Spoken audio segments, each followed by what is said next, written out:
एक बाबा दूसरा, राइट।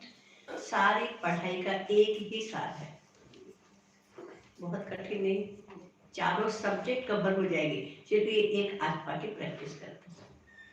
बाबा को याद करना नहीं पड़ेगा, बैठना नहीं पड़ेगा, खींच होगी। दादियों को खींच होती थी।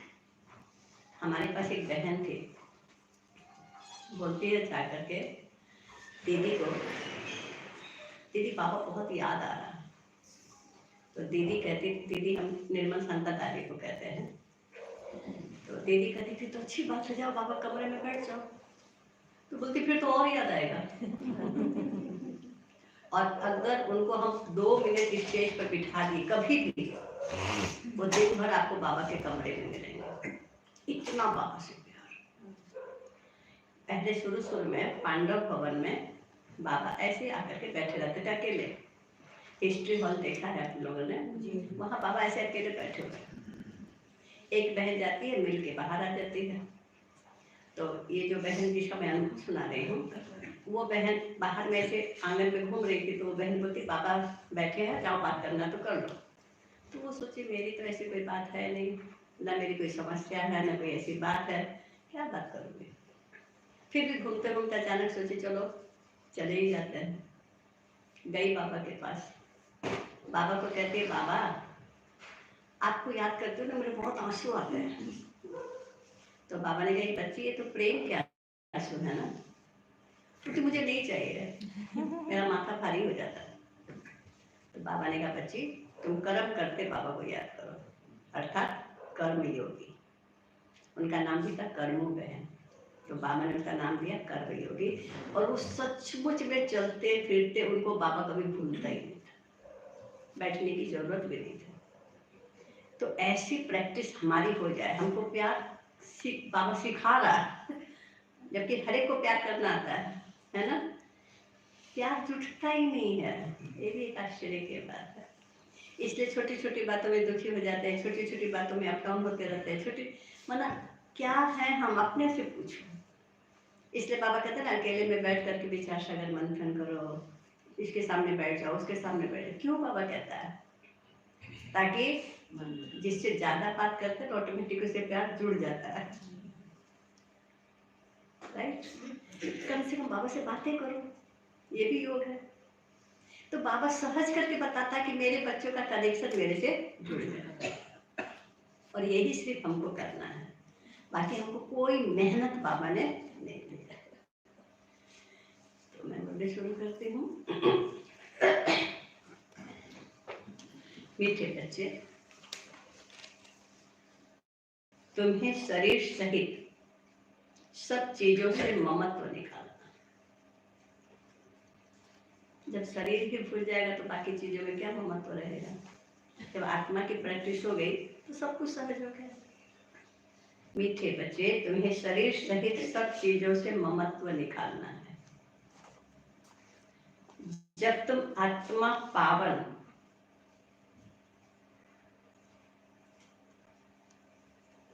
कर्मातीत बन जाएंगे,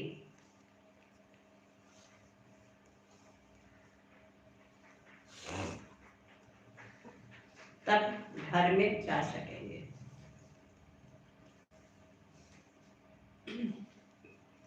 आत्मा की प्रैक्टिस होगी तो कर्मातीत बनना सहज होगा या मुश्किल? कर्म करो और क्या रहे, बाबा करा रहा, हम कर रहे हैं। फिर हम रात दिन भी मेहनत करेंगे तो थकेंगे नहीं। बाबा कहता था ना, बाबा की याद में अगर तुम कितने भी किलोमीटर चल जाओ कभी थकावट नहीं। तो कर्मातीत का मतलब यह है कि मैं नहीं कर रहा हूँ, बाबा करा रहा है और मैं कर रहा हूँ। कितना आनंद, कितना ये भाग्य है हमारा, जो भगवान मेरे से कार्य कराना चाहता है। उसको मेरे भाग्य की ज्यादा चिंता है, इसलिए वो मुझे यूज करना चाहता है। इसलिए कहता बच्चे ऐसे करो, बच्चे ऐसे करो। ये बाबा का प्यार है। बाबा नहीं कहता, बाबा तो किसी से भी कुछ भी करा सकता है, मुझे यूज कर रहा है। क्यों? मेरे से करा। इसलिए कोई भी काम मिलता है, चाहे स्थूल हो, चाहे सूक्ष्म हो, चाहे धन का सेवा, चाहे तन का कोई भी प्रकार का है, मुझे ही बोला जाता है। मैंने कई बार ये अनुभव किया है। अगर हम किसी को भी कहते हैं कभी बार बार की जाओ ना स्टेशन ले आओ, जाओ ये कर लो, उसको लगता है कि कोई दूसरा भाई नहीं है क्या। तुरंत मैंने देखा है उसकी बुद्धि को बाबा लॉक लगा देता, दूसरा को खड़ा कर देता।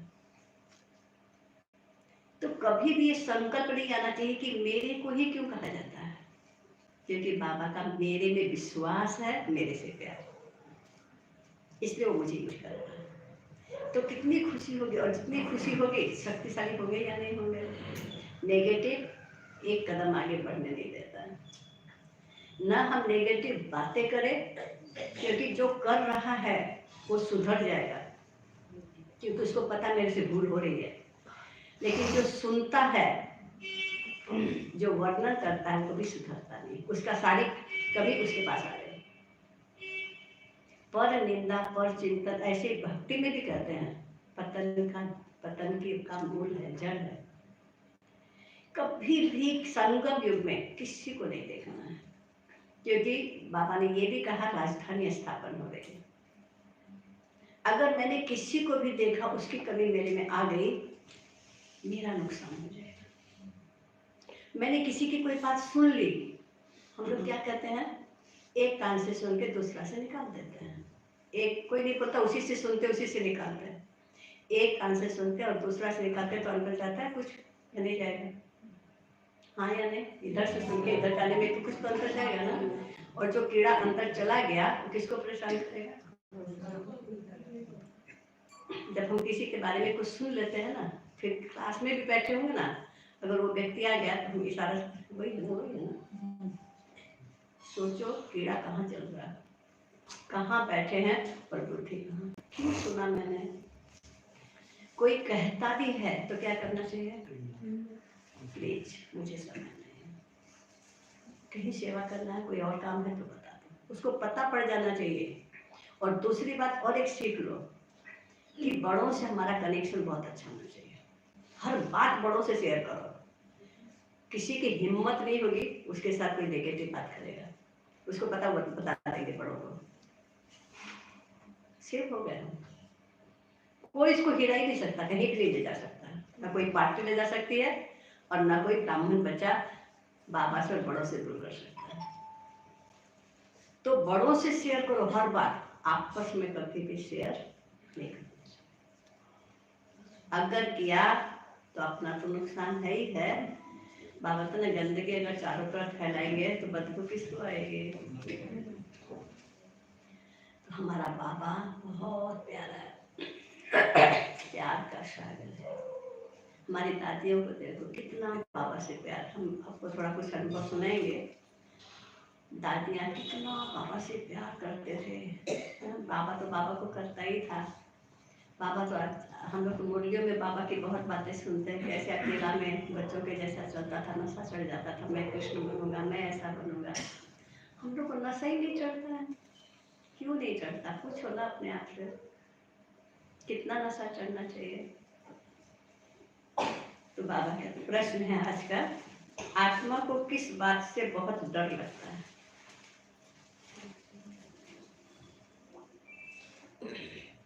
कल भी बाबा ने कहा, आत्मा को किस बात से बहुत डर लगता है और वह डर क्यों।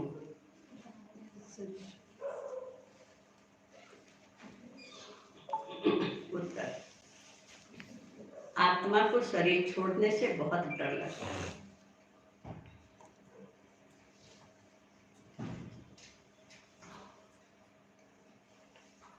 क्यों,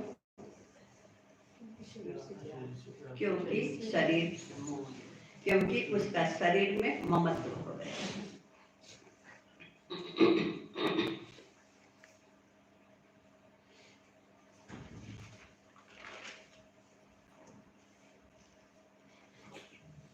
अगर कोई दुख के कारण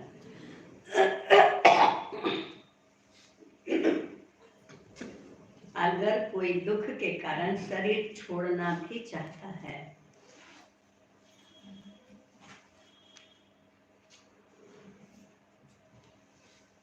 तो भी उसे पाप कर्मों की सजा तो भोगनी ही पड़ती।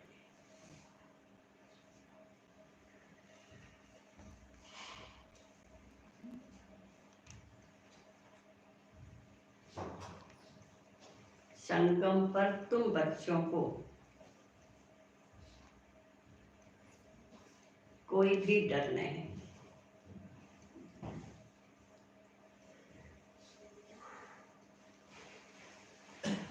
तुम्हें और ही खुशी है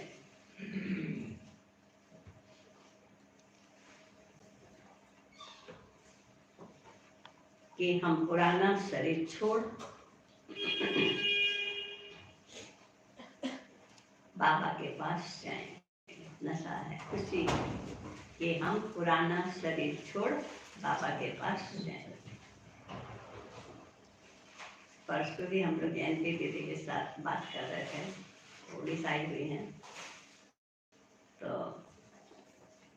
बातें निकली कि कोई भी जब अच्छा शरीर छोड़ता है तो दिल होती है मेरा शरीर भी ऐसा ही छूटना चाहिए। तो एक बार की प्रैक्टिकल बात सुनाती हूँ। कलकत्ता में एक निर्मल शांता दादी रहती थी, दूसरी संतरी दादी रहती थी। तो संतरी दादी इतनी नियम में पक्की, इतनी बाबा के पास साथ, उनका बड़ों का सभी का प्यार तो खैर बहुत ही था। लेकिन जब उन्होंने शरीर छोड़ा किसी को भी पता नहीं पड़ा। उनका नियम था सुबह 3 बजे उठे बाबा के पास बैठ जाएंगे, हर बात में बहुत एकदम एक्यूरेट। उसी वैसे ही उन्होंने अमृत बेला माउंट आबू में थी। कभी भी दादी दीदी एक साथ कभी माउंट आबू नहीं जाते थे। संतरी दादी को दादी कहते थे और निर्मल शांता को हम लोग दीदी बोलते थे। वही एक टाइम था, दीदी को जाना था, दादी ने बोला मैं भी जाऊंगी मधुबन। दीदी ने बोला चलो, फिर दोनों गए थे। और जब वहाँ गए तो उन्होंने अचानक एकदम रात को, इतने उम्र में भी सिलाई कर रहे हैं, सब कुछ कर रहे हैं, 80 साल के तो होंगे शायद, 75-80 साल के उस समय पे होंगे या ज़्यादा ही होंगे, और एकदम पूरा फिट एंड फाइन। अमृत बेला जैसे उठती वैसे उठी, फ्रेश हुई थोड़ा, फिर जब तक बाहर में योग शुरू होगा अपने बिस्तर पे ही बैठ के योग कर लेते थे। तो बिस्तर पे बैठी थी, शांति स्तंभ के सामने उनका कमरा था इंद्रप्रस्थ में।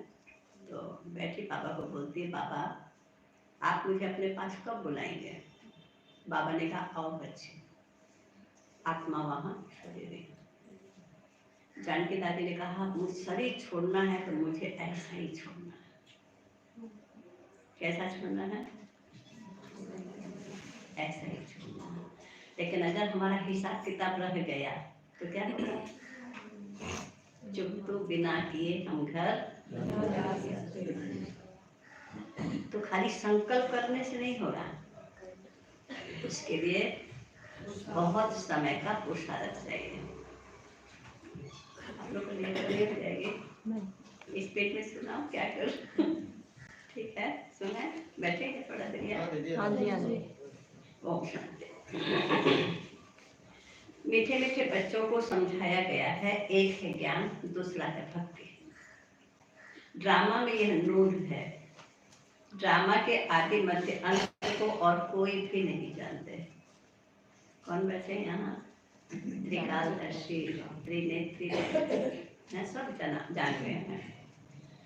तुम बच्चे तो जानते हो, सत्युग में मरने का डर नहीं रहता है। जानते हैं हमको एक शरीर छोड़ दूसरा शरीर लेना है। दुख की रोने आदि की बात नहीं, यहाँ मरने से डर रहता है। आत्मा को शरीर छोड़ने से दुख होता है, डरती है, क्योंकि फिर भी दूसरा जन्म ले दुख ही भोगना है। तुम तो हो संगम युगी, तुम बच्चों को बाप ने समझाया है, अब वापस चलना है। कहाँ? खुशी होनी चाहिए या दुख होना चाहिए? घर, वह भगवान का घर है ना, यह कोई घर नहीं है। जहाँ भगवान और तुम बच्चे आत्माएं रहते हो उसको ही घर कहा जाता है। जहाँ बाप और बच्चे रहते उसी को घर कहा जाता है। वहाँ यह शरीर नहीं है। जैसे मनुष्य कहते हैं हम लोग भारत में रहते हैं, घर में रहते हैं, वैसे तुम कहेंगे हम लोग अर्थात हम आत्माएं वहाँ अपने घर में रहती हैं। वह है आत्माओं का घर और यह है जीव आत्माओं का घर। उसको कहा जाता है मुक्ति धाम। मनुष्य पुरुषार्थ तो करते हैं वहां जाने के लिए कि हम भगवान से जाकर मिले। भगवान से मिलने के लिए बहुत खुशी होनी चाहिए। यह जो आत्मा का शरीर है, इसमें आत्मा का बहुत मोह पड़ गया है। इसलिए थोड़ी भी बीमारी आदि होती है तो डर लगता है इस बात का कि कहाँ शरीर न छूट जाए। अज्ञान काल में भी डर रहता है। इस समय जबकि संगम युगी हैं, तुम जानते हो अब वापस जाना है बाप के पास, तो डर की बात नहीं। बाप ने युक्ति बहुत अच्छी बताई है। पतित आत्माएं तो मेरे पास मुक्ति धाम में आ न सके।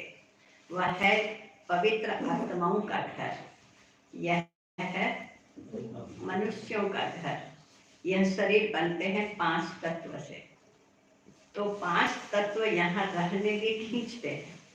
आकाश, जल, वायु, अग्नि और आकाश। आकाश हो गया, आकाश, जल, वायु, अग्नि, पृथ्वी। वहाँ यह तत्व नहीं है। यह विचार सागर मंथन करने की युक्तियां हैं। आत्मा ने यह प्रॉपर्टी दी हुई है, इसलिए शरीर में ममत्व हो गया है। जब तुम पवित्र आत्माएं बन जाती हो तो फिर तुमको सुख मिलता है, दुख की बात ही नहीं। इस समय है कि दुख धाम। तो यह 5 तत्व भी खींचते हैं ऊपर से नीचे आकर पाठ बजाने के लिए। प्रकृति का आधार तो जरूर लेना पड़ता है, नहीं तो खेल चल न सके। यह खेल दुख और सुख का बना हुआ है। जब तुम सुख में हो तो 5 तत्वों के शरीर से ममत्व नहीं रहता है। सुना बाबा ने क्या कहा? जब सुख में है तो नहीं, अभी दुख में है, उल्टा हो गया ना। अभी नहीं होना चाहिए क्योंकि दुख ही है, फिर भी ममत्व होता है। वहां तो पवित्र रहते हैं, इतना ममत्व नहीं रहता है शरीर में। इन 5 तत्वों का ममत्व भी छोड़ देते हैं। हम पवित्र बने, फिर वहां शरीर भी योग बल से बनते हैं। इसलिए माया खींचती नहीं, क्योंकि यहाँ शरीर पतित है तो माया खींचती है। हमारा वह शरीर योग बल का है, इसलिए दुख ही नहीं। ड्रामा कैसा वंडरफुल बना हुआ है, यह भी बड़ी महीन समझने की बात है। जो अच्छे बुद्धिमान हैं और सर्विस पर तत्पर रहते हैं, वह अच्छी रीति समझा सकते हैं। बाबा ने कहा है, धन दिए धन ना घुटे। दान करते रहेंगे तो धारणा भी होगी। एक बहन थे, कभी अमृत बेला नहीं उठते थे। दीदी कितना भी बोले अमृत बेला उठो, मुझे नहीं उठाया, मुझे नींद आती है। एक दिन दीदी ने कहा जाओ आज तुमको क्लास कराने। जैसे उसने मुरली हाथ में लिया, उसमें लिखा है कि अमृत बेला जरूर उठना चाहिए। उसे मैंने क्लास कराऊंगी। तो दीदी ने कहा तुमको ही कराना है। तो जब दूसरों को बोल रहे हैं तो क्या हुआ, पक्का हो गया कि मुझे उठना है। भले हमारी में क्वालिटी है या नहीं है, लेकिन जब हम दूसरों को कहते हैं ना तो वो क्वालिटी हमारे अंदर। तो बड़ों के सिखाने का तरीका भी देखो कितना वंडरफुल है। तो बाबा भी हमें कितना प्यार से सिखाते हैं कि बच्चे दान देंगे तो ऑटोमेटिक बढ़ेगा, क्योंकि बुद्धि चलेगी। नहीं मैंने ऐसा नहीं, ऐसा गलत समझाया, ऐसा समझाते तो और अच्छा होता है, तो बुद्धि चलना शुरू हो गई ना। बाबा ने कहा दान करते रहेंगे तो धारणा भी होगी, नहीं तो धारणा होना मुश्किल है। ठीक बोल रहा है बाबा? ऐसे मत समझो लिखने से धारणा हो जाएगी।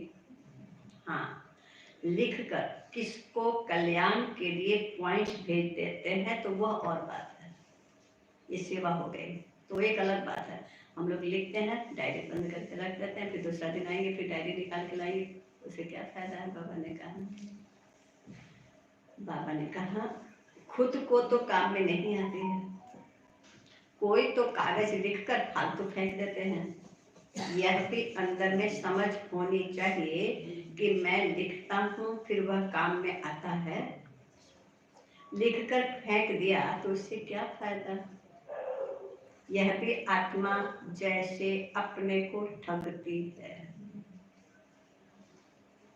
यह तो धारणा करने की चीज है। बाबा ने कोई लिखा हुआ थोड़ी कंठ किया है। बाप तो रोज समझाते रहते हैं, पहले पहले तुम्हारा बाप से कनेक्शन हो। बाप की याद से भी तुम्हारी आत्मा पवित्र बन जाएगी, फिर वहां भी तुम पवित्र रहते हो। आत्मा और शरीर दोनों पवित्र रहते हैं। फिर वह बल खलास हो जाता है तो 5 तत्वों का बल आत्मा को खींचता है। जैसे जैसे शक्ति पवित्रता की खत्म हो जाती है तो शरीर खींचता है। आत्मा को घर जाने के लिए शरीर छोड़ने की दिल होती है। तुम पावन बनकर शरीर ऐसे छोड़ेंगे, कैसे? जैसे मक्खन से। वाह, कितने अटेंशन से सुन रहे हो। वाह, अच्छा लग रहा है। तुम बच्चों को शरीर सहित सब चीजों से ममत्व मिटा देना है। जब शरीर ही अपना नहीं तो बाकी क्या अपना है, कहाँ ममत्व रखेंगे। हम आत्माएं बिगड़ शरीर आई थी, हम प्योर थे। इस दुनिया से ममत्व नहीं था। वहां शरीर छूटे तो कोई रोते नहीं, कोई तकलीफ नहीं, बीमारी नहीं, शरीर में ममत्व नहीं। जैसे आत्मा पाठ बजाती है, एक शरीर बूढ़ा हुआ तो फिर दूसरा ले लेती है पाठ बजाने के लिए। वहां तो रावण राज्य ही नहीं है। तो इस समय दिल होती है, जाएं बाबा के पास। बाबा कहते हैं मुझे याद करो। यह ज्ञान बुद्धि में है। बाप कहते हैं पवित्र बनकर आना है। ऐसे तो नहीं जा सकते। अभी तो सब पतित है, इसलिए 5 तत्वों के पुतले से मोह हो गया है। एक बात हमेशा ध्यान रखना, बाबा का इतना प्यार है, एक ही पॉइंट को कितनी बार रिपीट करना है ताकि बच्चे सारा दिन याद रहे। फिर भी हम भूल जाते हैं। आश्चर्य की बात नहीं। फिर हम क्या कहते हैं, पता नहीं क्यों याद नहीं रहती है, मेरी भूलने की बहुत आदत है। ठीक बोलते हैं हम लोग। कोई खराब बात एक बार बोल दे, सालों साल नहीं भूलते हैं। तो कैसे हम बोलेंगे भूलने की आदत है। इसका मतलब जहाँ आकर्षण है वो बात याद रहेगी। बाबा की मुरली में अगर आकर्षण होगा तो क्या करेंगे, अगर भूल के जाएंगे ना तुरंत निकालेंगे क्या बोला था इस बात। हम लोग जब पहले शुरू में चिट्ठी लिखवाती थी, क्योंकि उसमें तो टेलीफोन का सिस्टम नहीं था, दीदी हम लोग से चिट्ठी लिखवाती थी, तो स्टार्टिंग मुरली की पॉइंट से शुरू करते थे।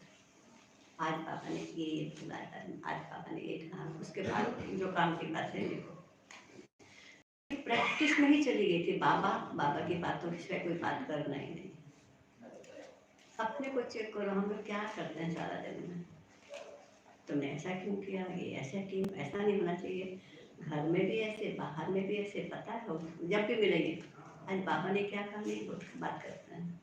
पता है तुमको आज क्या क्या हुआ, पता है ये हुआ वो हुआ। एक बात की बात सुनाते हूँ।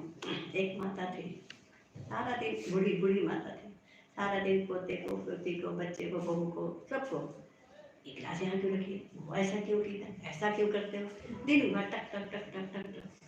अब धीरे धीरे क्या हुआ, बहू भी आना पास छोड़ दी, धीरे धीरे पोता पोती लोग भी धीरे धीरे, और बुढ़ा तो शरीर छोड़ दिया था। अब बेटा बहू बच्चे सब उसको माला पहनाने सुबह सुबह आएंगे, बूढ़ा को उसको प्रणाम करेंगे, माला पहनाएंगे, प्यार से चले जाएंगे। बुढ़िया को लगता है ये मर गया, इसको माला पहनाते हैं, इसको प्रणाम करते हैं, मैं यहाँ जिंदगी बैठी हूँ, मेरे पास कोई आता ही नहीं। बड़ा गुस्सा आ रहा उसको। अचानक एक दिन ऐसे लेटी हुई थी, खटिया में ऐसे लेटी लेटी देख रही थी उसको, तो बोलती ओ अभी समझ में आया तुमको लोग क्यों प्यार, तुम जो चुप रहते हो, किसी को कुछ बोलते नहीं हो, आज से मैं भी चुप। सब धीरे धीरे आने लगे, सब प्यार करने लगे। तो हम दूसरों को दोष देते हैं, हमको पता ही नहीं पड़ता मैं कहाँ भूल कर रही हूँ। अगर हम इतना बाबा से प्यार करना सीख लें तो कितना क्वालिटी आ जाएगा हमारे अंदर। आएगा या नहीं? बाबा ने कहा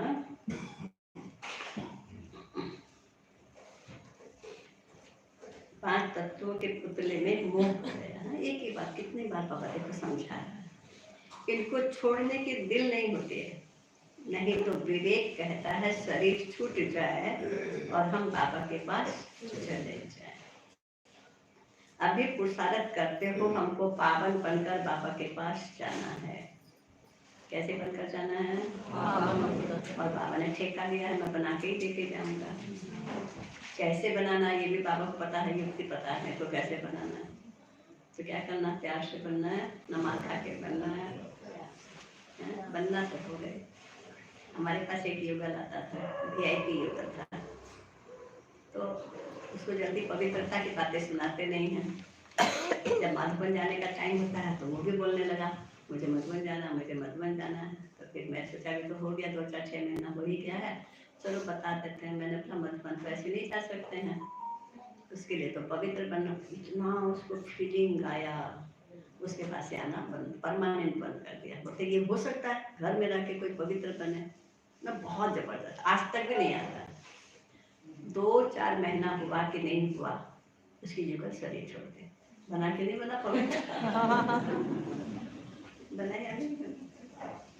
तो भगवान भी नहीं सुनेंगे, भगवान तो अपना काम करेगा, उसमें दुख होगा। अब हम बनेंगे तो खुशी होगी। तो दिल से अगर कोई भी काम करते हैं तो खुशी होगी कि विजयी बनेंगे। तो बाबा भी कहते, बाबा को तरीके से पता है कैसे बनाना है, लेकिन अब हमको चेक करना है कि मुझे कैसे बनाना है। बाबा ने कहा पावन बनकर बाबा के पास जाना है। बाबा ने कहा है तुम तो मेरे थे, तुम तो मेरे थे। चढ़ा नशा, सुनते सुनते नशा चढ़ जाए। भगवान कह रहा तुम मेरे हो, क्या चाहिए इससे बड़ी बात तो सुनने की है ही। लौकिक दुनिया में कोई लड़का किसी लड़की को कह देता है तुम मेरी हो, उसका बुद्धि चलना शुरू किया। भगवान कह रहा है हमको, सोचो तो सही, कौन कह रहा है तुम मेरे हो? कितना बाबा से प्यार करना, तुम तो मेरे थे, अब फिर मुझे याद करो तो आत्मा पवित्र बन जाएगी। फिर यह शरीर धारण करने में भी कोई तकलीफ नहीं होगी। अभी शरीर में मोह है तो डॉक्टर आप ही को बुलाते हैं ना, थोड़ा सा कुछ हो जाए तुरंत डॉक्टर के पास जाएंगे। तुमको तो खुशी रहनी चाहिए, हम जाते हैं बाबा के पास। इस शरीर से अब हमारा कनेक्शन नहीं है, यह शरीर तो पाठ बजाने के लिए मिला है। वहाँ तो आत्मा और शरीर दोनों ही बड़े तंदुरुस्त होते हैं, दुख का नाम नहीं रहता। तो बच्चों को कितना पुरुषार्थ करना चाहिए। अभी हम बाबा के पास जाते हैं, क्यों नहीं इस शरीर को छोड़कर जाएं? परंतु जब तक योग लगाकर पवित्र नहीं बने हैं, कर्मातीत अवस्था नहीं बनी है, तो जा नहीं सकते। यह ख्यालात अज्ञानी मनुष्यों को नहीं आ सकते। तुम बच्चों को आएंगे, अब हमको जाना है। पहले तो आत्मा में ताकत होती है, खुशी होती है, कभी डर नहीं रहता। यहाँ दुख है इसलिए मनुष्य भक्ति आदि करते हैं, परंतु वापस जाने का रास्ता तो जानते नहीं। जाने का रास्ता तो एक बाप ही बताते हैं। हम बाबा के पास जाएं, उसकी खुशी होती है। बाप समझाते हैं यहाँ तुम्हारा शरीर में मोह है, यह मोह निकाल दो। यह तो 5 तत्वों का शरीर है, यह सब माया ही है। इन आंखों से जो कुछ आत्मा देखती है सब माया ही माया। बाबा ने माया क्यों कहा? क्योंकि यहाँ दुख ही दुख है। कहीं भी देख लो, कहीं भी हम सोचते वहां ये करने से शायद ठीक हो जाएगा, कुछ होना नहीं। यहाँ हर चीज में दुख है, कितना गंध है। स्वर्ग में तो शरीर भी फर्स्ट क्लास, महल भी फर्स्ट क्लास मिलेंगे, दुख की बात ही नहीं। कैसा बना हुआ खेल है। यह तो चिंतन में आना चाहिए ना। बाप कहते हैं और कुछ नहीं समझते हो, अच्छा बोलो बाप को याद करो तो भी कर्म विनाश हो जाएंगे, स्वर्ग में चले जाएंगे। हम तो आत्मा हैं, यह शरीर रूपी दुम बाद में मिला है, इनमें हम क्यों फंसे हैं। बाप समझाते हैं, इसको रावण राज्य कहा जाता है। रावण राज्य में दुख ही दुख है, सत्य में दुख की बात नहीं। अब बाबा की याद से हम शक्ति लेते हैं क्योंकि कमजोर बन गए हैं। देह अभिमान है सबसे कमजोर बनाने वाला। तो बाप समझाते हैं यह ड्रामा बना हुआ है, यह बंद नहीं हो सकता। मोक्ष आदि की बात ही नहीं है, यह तो बना बनाया ड्रामा है। कहते भी हैं बने बनाई बन रहे, कुछ बनने नहीं, चिंता ताकि कीजिए जो अनहोनी। जब फिक्स्ड है तो चिंता करने की क्या जरूरत है। जो पास्ट हो गया है वह फिर होना ही है। बाबा ने बहुत क्लियर ज्ञान दिया। हर आत्मा का पार्ट फिक्स्ड है, ऐसा नहीं करे जो फिर 5 से 4 बरस तक मेरा ये सही पाठ हो।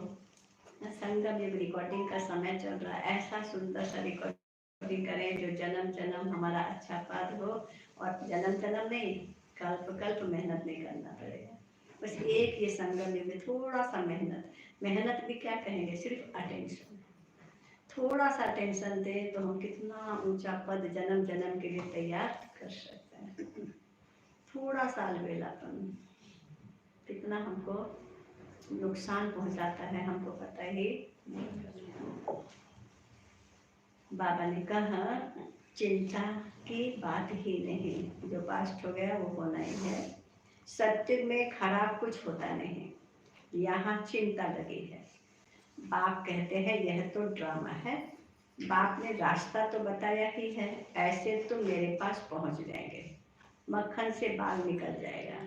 सिर्फ तुम मुझे याद करो तो आत्मा पवित्र हो जाए, पावन बनने की और कोई युक्ति नहीं है।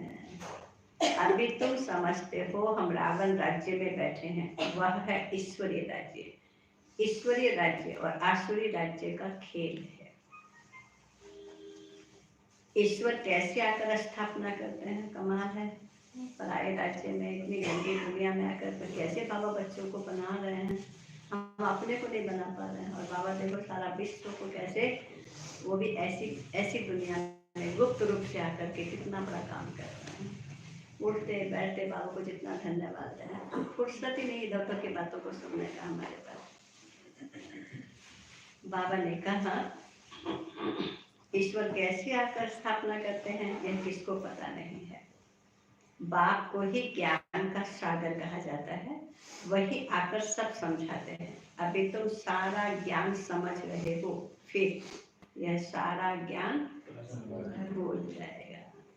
जिस पढ़ाई से हम यह पद पाते हैं वह सब भूल जाता है। स्वर्ग में गए और यह नॉलेज गुम हो जाते हैं, फिर क्या रह जाता है, संस्कार रह जाते हैं। इसलिए संस्कार के ऊपर ध्यान देना है, ये हमारे साथ रहने वाला है, बाकी सब भूल जाएगा। बाबा ने कहा यह भी नहीं जानता था। बाबा ने कहा स्वर्ग में गए और यह नॉलेज गुम हो जाती है। भगवान ने डबल सिरताज कैसे बनाया वह कुछ भी नहीं जानते, यह भी नहीं जानता था। तो दूसरे शास्त्र आगे पढ़ने वाले क्या जाने, उनको टच भी नहीं होगा। तुम आकर सुनते हो तो तुमको झट टच होता है सारा को। किंतु जो देवता धर्म की आत्मा है उसको लगता है ठीक है। बाप सुनाते हैं, देखने में आता है क्या, बाबा सुना रहा देखने में आता है क्या? देखने में तो ब्रह्मा बाबा ही आता है, समझ में आता है। आत्मा को देखा है क्या, समझते हैं आत्मा है, दिखाई तो नहीं देती है। दिव्य दृष्टि से देखा जा सकता है। बाबा कहते हैं देखने से क्या समझेंगे, अगर दिखाई भी दे तो फायदा क्या होगा। आत्मा तो छोटी बिंदी है, आत्माएं अनेक है। 10-20 का भी तुम साक्षात्कार करेंगे, एक से तो कुछ पता न पड़े, समझ भी न सके। बहुतों को साक्षात्कार होता है, मालूम कैसे पड़े आत्मा है या परमात्मा है? फर्क का मालूम नहीं पड़ता। बैठे बैठे छोटी छोटी आत्माएं देखने में आती है, यह थोड़ी पता पड़ता है कि यह आत्मा है या परमात्मा है। अभी तुम जानते हो इतनी छोटी आत्मा में ताकत कितनी है।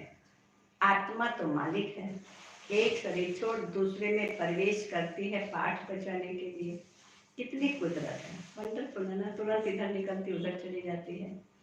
शरीर बीमार को पड़ता है या कोई देवाला आदि निकालते हैं तो समझते हैं इससे तो शरीर ही छोड़ दें, जब कोई परिस्थिति आती तो कैसे तो मर जाना अच्छा है, आत्मा निकल जाएगी, दुख से छूट जाएगी। परंतु छूट सकती है, परंतु पापों का बोझा जो सिर पर है वह कैसे छूटे।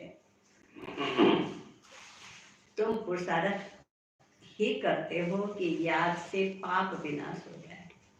रावण के कारण बहुत पाप हुआ है, जिससे छूटने का रास्ता बाप बतलाते हैं। सिर्फ कहते हैं, क्या कहते हैं?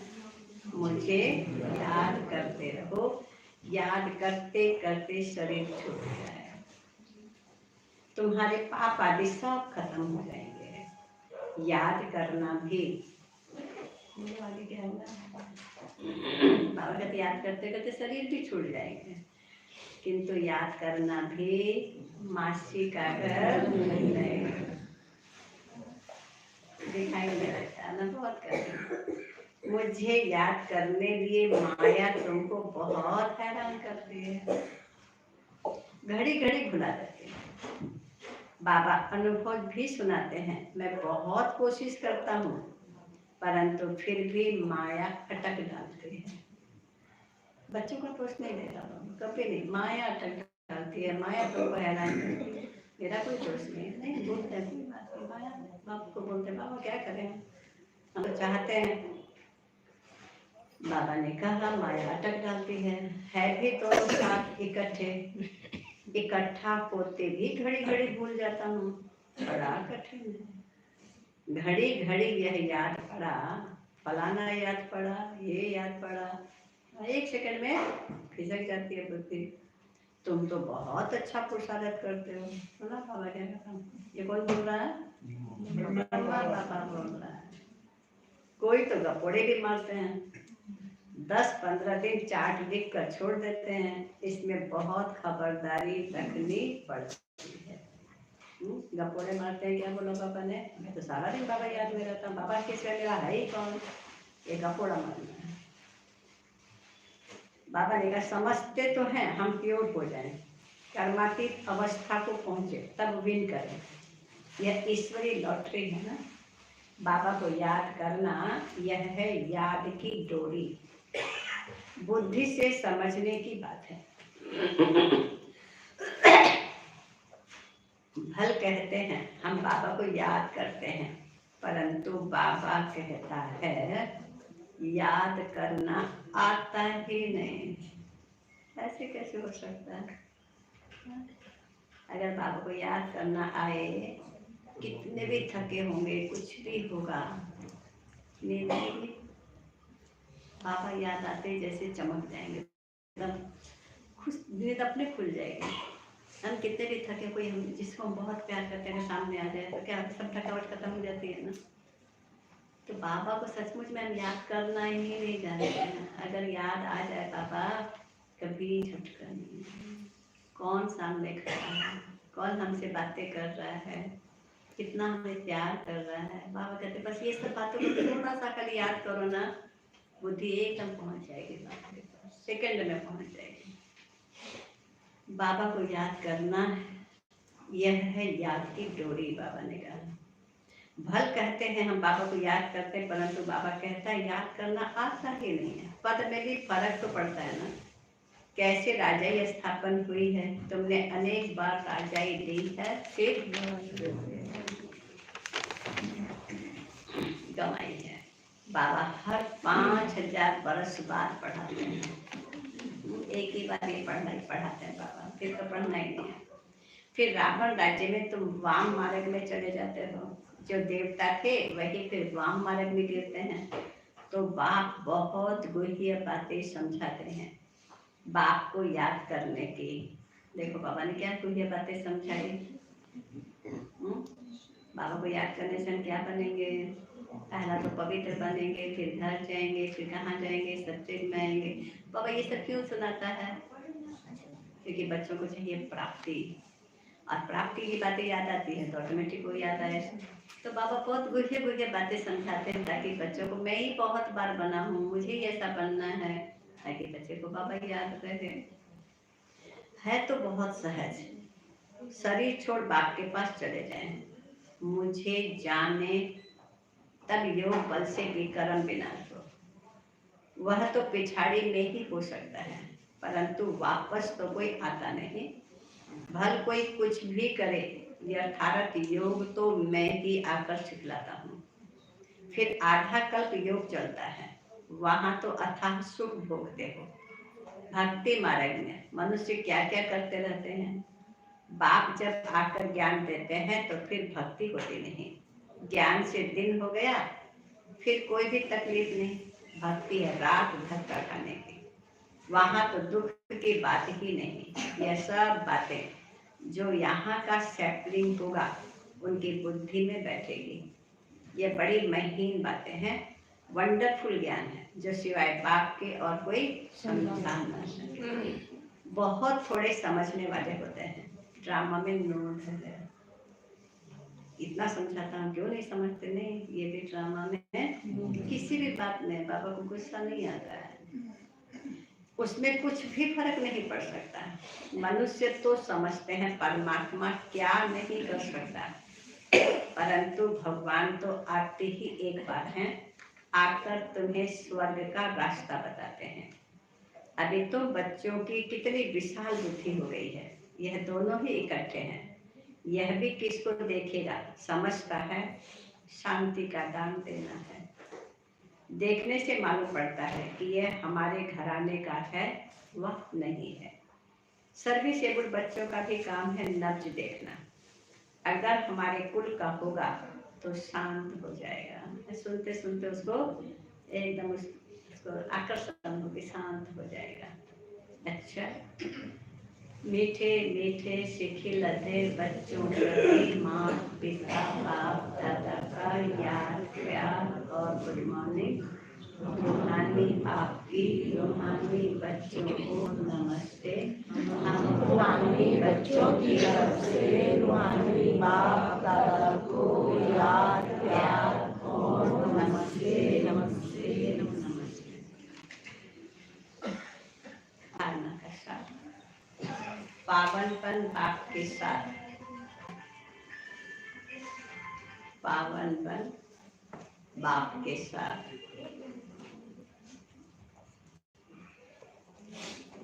घर जाने के लिए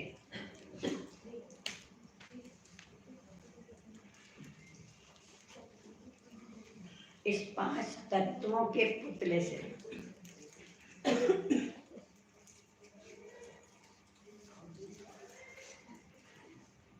ममत्व नहीं रखना है। इस 5 तत्वों के पुतले से ममत्व नहीं रखना है।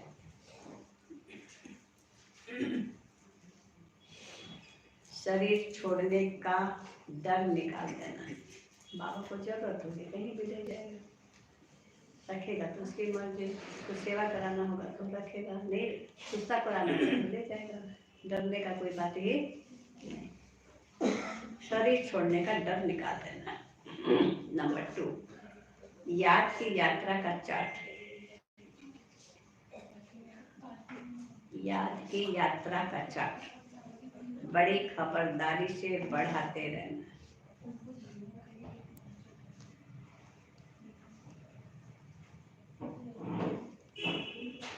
हमारे पास वहाँ कई भाई लोग हैं, पूरा डायरी में 1 से 7, 8 से 9, 10 से 12 ना कहने कितना देरी में मैं कितना देरी बाबा के याद में था। चार्ट मेंटेन करते हैं। बाबा याद रहेगा कि नहीं धीरे धीरे। हर घंटे का हम चार्ट मेंटेन करें, पॉकेट में छोटी सी डायरी रखते हैं और ध्यान रखते हैं कि 1 घंटे के अंदर में कितना टाइम बाबा के साथ। अगर हम इतना अच्छा टेंशन दें तो कर्मातीत बनना मुश्किल होगा या सहज होगा? बाबा ने बनेगा। याद की यात्रा का चार्ट बड़ी खबरदारी से बढ़ाते रहना है। योग बल से आत्मा को पावन बनाए।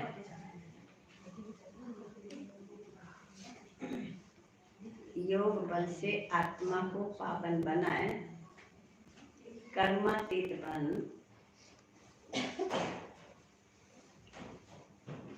आत्मा को पावन बनाए, कर्मातीत बन ईश्वरीय लॉटरी को विन करना। ईश्वरीय लॉटरी को विन करना।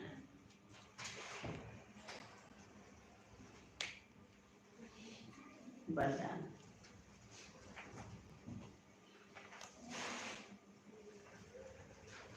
सिद्धि को स्वीकार करने के बजाय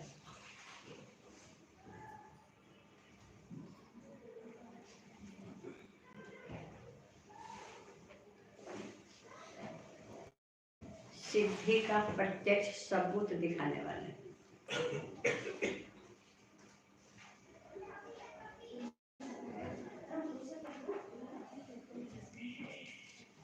शक्तिशाली आत्मा भव। अच्छे कर्म करेंगे तो लोग महिमा तो जरूर करेंगे, लेकिन हमें स्वीकार करना है। क्या करेंगे समय? उसको बोले मेरी महिमा मत करो।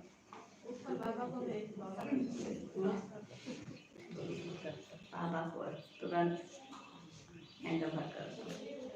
और जब भी कोई बोलता बोलो, देखिए अकेला कोई कुछ नहीं कर सकता, सब मिल के करते हैं। पहला नंबर भोग लगा दो सबको, और या तो बोलो बाबा करा रहा, या तो बाबा करा रहा, या सब मिल के करते हैं। बाबा को भी भोग लग गया, सबको भी मिल गया। कभी भी स्वीकार नहीं करो। अगर एकदम दिल से, भले मुख से बोल रहे, अंतर में थोड़ा भी स्वीकार किया, हम कर रहे तभी तो लोग महिमा करते हैं। खत्म। कभी भी अंदर से सचमुच में मेरे में कोई पावर नहीं, अगर बाबा ना चाहे तो है।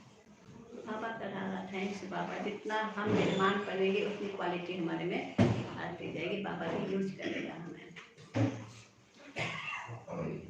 शक्तिशाली आत्मा तभी हम बनेंगे। अगर स्वीकार कर लिया तो क्या होगा? उसी समय कच्चा फल खा लिया, खुशी होगी थोड़ी देरी के लिए, किंतु जमा नहीं होगा। अगर जमा का खाता बढ़ाना है तो स्वीकार नहीं करें तो शक्तिशाली रहेंगे। अब आप सबके सिद्धि का अब आप सबके सिद्धि का प्रत्यक्ष रूप दिखाई देगा। इतने दिन की तपस्या का कभी तो रिजल्ट दिखाई देगा ही, प्रत्यक्ष रूप दिखाई देगा। कैसे दिखाई देगा? कोई बिगड़ा हुआ कार्य भी आपकी दृष्टि से, आपके सहयोग से सहज हल होगा। जहाँ आपकी दृष्टि पड़ जाए उसका काम हुआ ही पड़ा है, ये दिखाई देगा आपको। लेकिन मैं अच्छा योगी हूँ, मैं दृष्टि देने से वो ठीक हो जाता है, मैं पर नहीं आना चाहिए। आपके सहयोग से सहज हल होगा। कोई सिद्धि के रूप में, ध्यान से सुनना, बहुत अच्छी पॉइंट है। कोई सिद्धि के रूप में आप लोग नहीं कहेंगे, आप नेचुरल बोल रहे हो, लेकिन उसका वो काम हो जाएगा तो उसकी भावना बैठेगी या नहीं बैठेगी? कोई सिद्धि के रूप में आप लोग नहीं कहेंगे कि हाँ यह हो जाएगा, कि हाँ यह हो जाएगा, लेकिन आपका डायरेक्शन स्वतः सिद्धि प्राप्त कराता रहेगा। आपने कह दिया मतलब वो काम हो ही जाएगा। आप जाने ऐसे बोल रहे हैं, दादियाँ क्या बोलती, ठीक है ना, हो जाएगा, हो जाता है। तो आप भी नेचुरल कहेंगे, लेकिन वो हो जाएगा। तब प्रजा जल्दी जल्दी बनेगी, सब तरफ से निकलकर आपके तरफ आएंगे। यह सिद्धि का पाठ अभी चलेगा, अब ध्यान देना। मैं सिद्धि स्वरूप आत्मा बनी हूँ। बाबा ने कहा ये पाठ अभी शुरू होने वाला है, सिद्धि का पाठ चलेगा, लेकिन पहले इतने शक्तिशाली बनो जो सिद्धि को फटाफट, जो सिद्धि को स्वीकार न करो, तब प्रत्यक्षता होगी। भगवान करा रहा, भगवान के काम है, हम लोग कुछ है ही नहीं। जब आप सिद्धि को स्वीकार नहीं करेंगे तब बाबा चारों तरफ अर्थात बाबा प्रत्यक्ष। स्लोगन, अव्यक्त स्थिति में स्थित हो,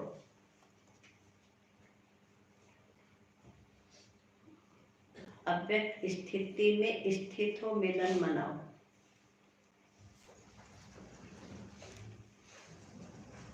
तो वरदानों का भंडार खुल जाएगा। अव्यक्त स्थिति में स्थित हो, मिलन मनाओ, तो वरदानों का भंडार खुल जाएगा। बाबा देने के लिए बैठा है, बस सुबह सुबह उठ के बाबा मैं आ गया, देखो वरदानों की वर्षा। जिसने अमृत वेला मिस किया उसका सारा जीवन मेहनत करना था। अमृत वेले भर लिए, सारा दिन देते, मेहनत ही नहीं। आज का इशारा अव्यक्त इशारा है। कोई भी समस्या आपके लिए नई बात नहीं है। राइट बोल रहा बाबा? नई बात है हमारे लिए, नथिंग न्यू, क्योंकि आप अनेक बार विजयी बने हो। गम और बेगम की अभी नॉलेज है, ड्रामा में विजय निश्चित है, इसलिए सदा निश्चित स्थिति में रहो, तब कहेंगे बेगमपुर के वासी। ठीक है, ओम शांति। आइए, बहुत स्पीड में सुनाया, टाइम पर ध्यान से।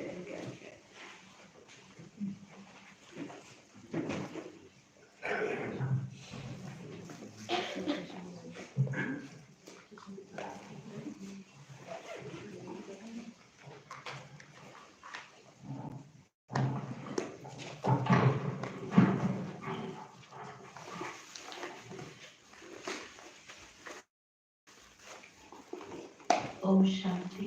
ओम शांति।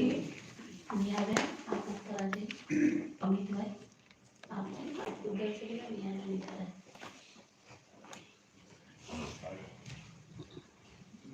ओम शांति। ओम शांति। अभी हम बाबा की महावाक्य दीदी की मुकम्मल से सुने। अभी आप सबको बताया था कि दीदी खास राष्ट्रपति से मिलने के लिए यूथ विंग का जो प्रोग्राम है, इस वजह से आना हुआ। शिवरात्रि का प्रोग्राम सब जगह चल रहा है, इतनी व्यस्तता में भी दीदी को आना पड़ा, लेकिन हम सबका सौभाग्य है। कमला दीदी कलकत्ता सब जोन के इंचार्ज हैं, संचालिका हैं, और 50 वर्ष से ऊपर दीदी को ज्ञान में चलते हुए हुआ है। 46 वर्ष से ऊपर दीदी यज्ञ में समर्पित है और 40 के करीब सेंटर को दीदी संचालन करते हैं और 150 से ऊपर ये गीता पाठशाला इनके कनेक्शन में है। दीदी बहुत व्यस्त रहती है। जब हम 85 में जब दादी के पास, हम 84 में संदेशी दादी के पास आई और दादी जब ईस्टर्न जोन की मीटिंग कलकत्ता में होती थी, तो दीदी अभी सुना रहे थे ना, शांति दादी और निर्मल शांता दादी, हम लोग दीदी कहते थे और शांति दादी को दादी कहते थे, क्योंकि वैसे भी लौकिक में शांति दादी बाबा की, ब्रह्मा बाबा की भतीजा रहे और निर्मल शांता दादी बाबा की बेटी रही। तो उस समय दीदी ने कमला दीदी यानी निर्मल शांता दीदी के पास ही रहती थी। और ये 3 बहनें हैं वैसे, 5 बहनें सेंटर पे, 5 बहनें सेंटर पे, 5 बहनें इनकी सेंटर पर हैं। तो दीदी सबसे अच्छी और सबसे सुंदर थी शरीर से भी, और वैसे अनुभव दीदी, हमको भी कल रात को 11 बज गया दीदी के अनुभव सुनते सुनते, और बहुत शॉर्ट समय में आए हैं। कल दीदी को 6 बजे वापस जाना है। ये दोनों भाई बहन तो आज ही रात को चले जाएंगे राष्ट्रपति से मिलने के बाद। दीदी के अनुभव तो बहुत है, लेकिन दीदी बहुत साल के बाद, दीदी कह रही मैं पहली बार आई हूँ, रजौरी गार्डन में गई थी, यहाँ नहीं आई थी। पर इसलिए जब पहली बार आए हैं तो हम सबका फर्ज बनता है। ब्राह्मण परिवार में दीदी बहुत अनुभवी है और बहुत शांत व्रत भी है और बहुत ज्यादा देही अभिमानी और निर्माण चित भी है। हमने दीदी को बोला कि आप दादी के कमरे में दीदी को रहने को मिला अवसर। दीदी कहती है, मैंने कहा आप दूसरा गिलास, कहते कोई नहीं, मैं तो घर की हूँ ना, मैं तो नहीं कोई बाहर से आई हूँ। ऐसे भी हम लोग मधुबन में कहाँ भी मिलते हैं। और दीदी को मैंने बोला था कि कभी आप कृष्णा नगर में भी आइएगा, लेकिन अभी मीटिंग के बारे पर दीदी की टिकट पहले से ही बन चुकी थी। पर आप सबकी भाग्य कहें या हम सबकी स्नेह कहें, दीदी को जल्दी ही यहाँ पहुँचा दिए हैं। और बहुत थोड़े समय दीदी से मिलने से हमें बहुत खुशी भी हो रही है। और हम सबको दीदी के पास बहुत खजाना है, क्योंकि बाबा के साकार बाबा के अव्यक्त होने के बाद दीदी ज्ञान में आए 1-2 साल के बाद। पर दादी निर्मल शांता दादी और शांति दादी के साथ रहने से बाबा से भी ज्यादा अनुभव इन लोगों से दीदी को हुई है। और दीदी के पास बहुत अनुभव है, लेकिन आप सबका समय कम है, इसलिए अभी थोड़ा सा दीदी की स्वागत भी करेंगे, क्योंकि इतने साल है तो बाबा का घर, फिर भी पहली बार कृष्णा नगर में आई है तो हम सबका कर्तव्य बनता है बड़ों का थोड़ा स्वागत करें। दीदी कहते मैं तो घर में आई हूँ, क्या स्वागत करना है। मैंने कहा नहीं, सभी भाई बहनों को उमंग खुशी है, तो इसलिए अभी बहनें आएंगी, इनका थोड़ा स्वागत करेंगे और एक डांस भी होगा। तो दीदी को आप ताली बजा करके सभी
ओम शांति। ओम शांति।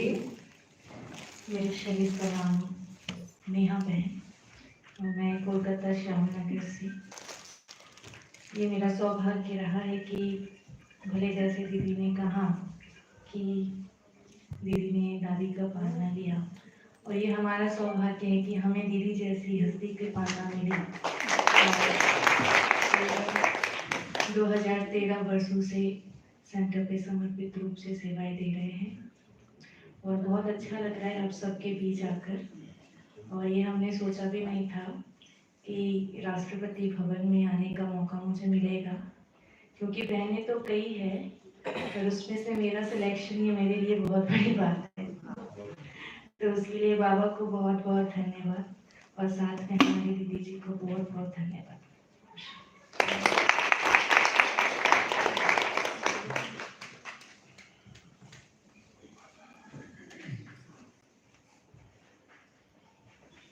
ये भाई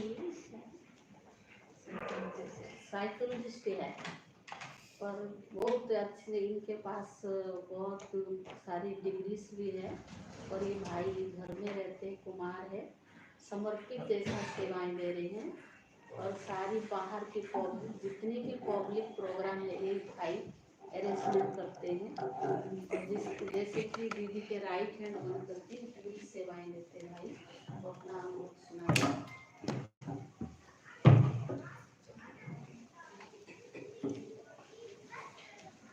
ओम शांति। ओम शांति। शरीर का नाम बीके अमित भाई। 20 साल पहले 2004 में बाबा ने अपना बनाया। कुमार भाई में पूरा परिवार समर्पित रूप से घर में गीता पाठशाला है। बाकी अनुभव को शब्द में व्यक्त करना ये सबसे बड़ा चुनौती हो जाता है और संभव नहीं हो पाता है। बाकी हमारी दीदी के सामने जो भी आज हूँ, जो भी हूँ, तो ये बहुत बड़ा भाग्य मैं मानता हूँ कि बाबा को तो हमें पालना देनी होती है, लेकिन निमित्त किसको बनाए।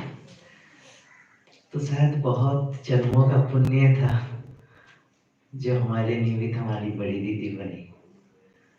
और हर समय ही बाबा को तो हम देख नहीं पाते हैं, लेकिन बाबा दिखा देता है हमारी बड़ी दीदियों के माध्यम से।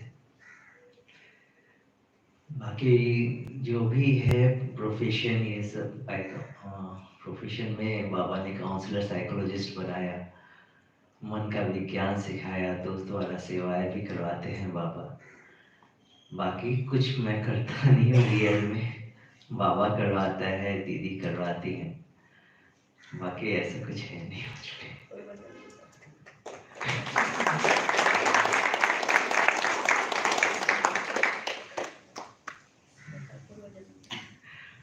दीदी बोल रहे हैं कि और एक चीज बाबा ने निमित्त बनाया कि बाबा कहते हैं हमने 84 जन्म ली, लेकिन 84 जन्म हमने देखा है क्या कभी?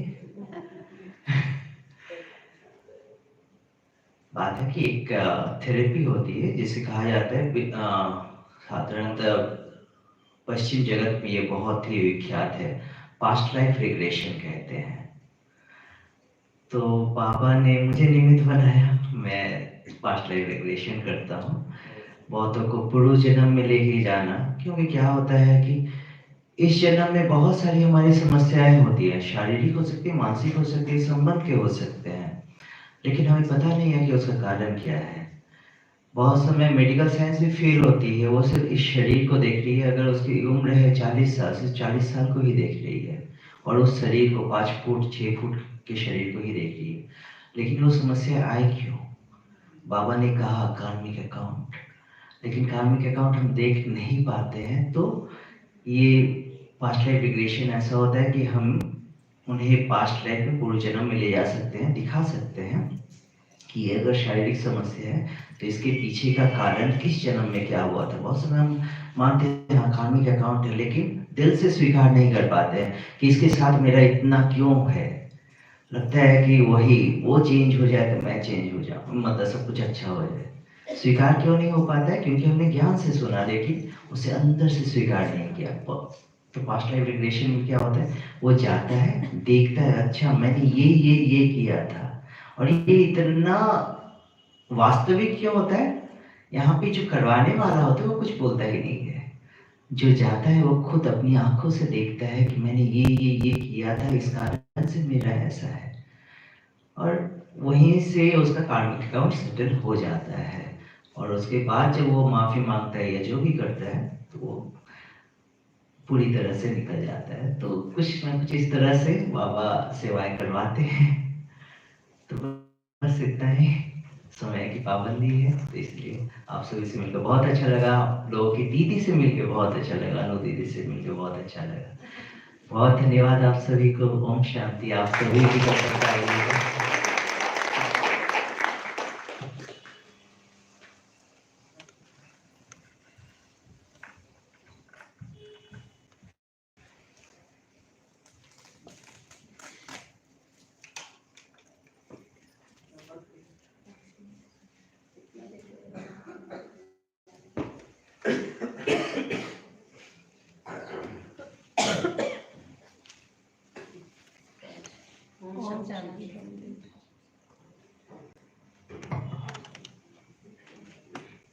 ओम शांति। आपके पास टाइम पहले बताइए कितना, उसी हिसाब से सुनना है। 15 मिनट।